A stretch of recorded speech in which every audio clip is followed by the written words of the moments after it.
Meditation best practices. Meditation is like working out. When you work out, you put a lot of stress on your muscles. That's how they get bigger.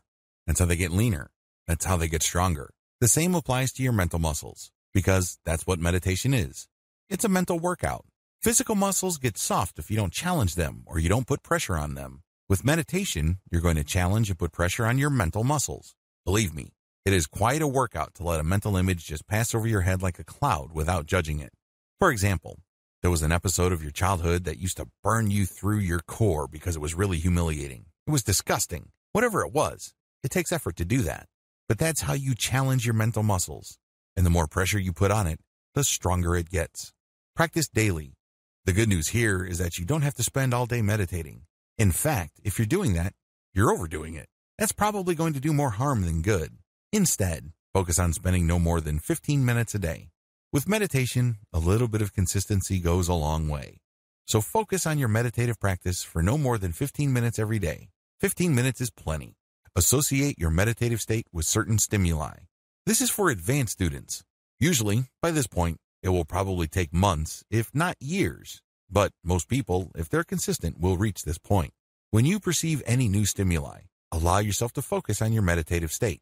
You're basically linking the meditative state of peace, calm, inner serenity, and harmony with stimuli that normally upsets you. For example, if you work with an ex, it can be quite uncomfortable, awkward, and frustrating. This person broke your heart, this person cheated on you, or you're embarrassed because it didn't work out. Whatever the case may be, it's going to be very hard to handle that stimuli. After you've meditated and you've gained some emotional distance, allow yourself to look for that stimuli and link it with a meditative state. In other words, you are replacing the stress, discomfort, and embarrassment that you normally feel when you perceive that stimuli. Maybe it involves seeing the face of your ex or hearing his or her voice, whatever the case may be. Now, you're replacing it with a meditative state. The meditative state, of course, involves a sense of calm, being in control, clarity, peace, healing, restoration. So instead of that person's voice or image just stressing you out, upsetting you, now it calms you down. You say to yourself, I'm okay. There's nothing to get hung up about. I can deal with this situation, this person, these memories at a certain level, and I'll be okay. Sure, in the beginning this is going to be difficult because of your mental habits. When you were just starting out, the urge to go back to your old reactive patterns with its rush of negative emotions seems to be all but irresistible. This is the hardest part, but you can overcome. Choose to override this natural tendency, and it will get easier and easier to respond to life stimuli based on your highest values instead of your feelings or whatever is convenient or easy. The more opportunities you seek to practice your newfound power over your emotions, the stronger your mind becomes.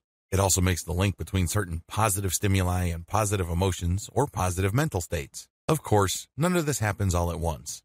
It takes time. Still, every time you successfully choose to focus on being calm and successfully recall the mental calmness of your meditative state, the easier it gets. The secret is practice.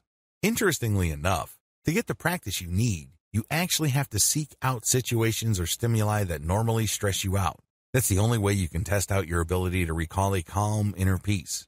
Usually, people do not need help recalling stressful, embarrassing, traumatic, or painful memories. Start there. Since these are thoughts, you have a lot more control over the thought and the outcome. Compare the above to testing out your meditative recall skills on actual people. People can be quite random. You might have a very sticky situation on your hands, and unlike memories, there's no rewind button if you end up saying or doing something that harms your relationship or takes it to a much lower level. Regardless of how you do it, give yourself the opportunity to consistently test out your ability to recall that state of mental calm, serenity, and peace.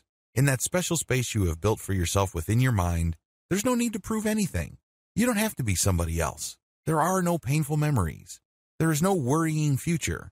Instead, you just have calm in the here and now. Understand that you always have this available. Get some hope from this fact. Call this link at will. Once you have trained yourself to remember that meditative state when situations present themselves, the next step is to call it at will, meaning you yourself will trigger that meditative state. You no longer need stimuli. That's when you have reached a higher level of practical meditation because that sense of calm, release, and objective distance that you feel with your emotions pretty much persists on a 24/7 basis. You only need to choose to call that meditative state to being, and it happens. You now know it like the back of your hand.